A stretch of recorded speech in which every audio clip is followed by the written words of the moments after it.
এখন কি আমাকে বিয়ে করবেন? বিয়ের পরও কি ঘটকালি করবেন?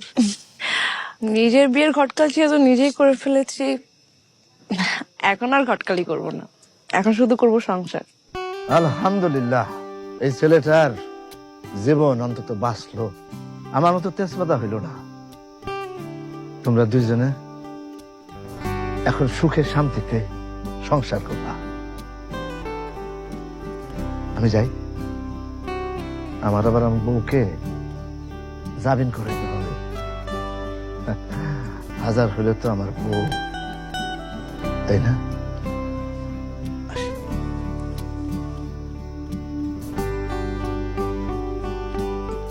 আসুন। মা, এটা হচ্ছে কি তোমার আসল বউ। আসসালামু আলাইকুম। বুঝতে পারছো? খুলুন চশমা। হুম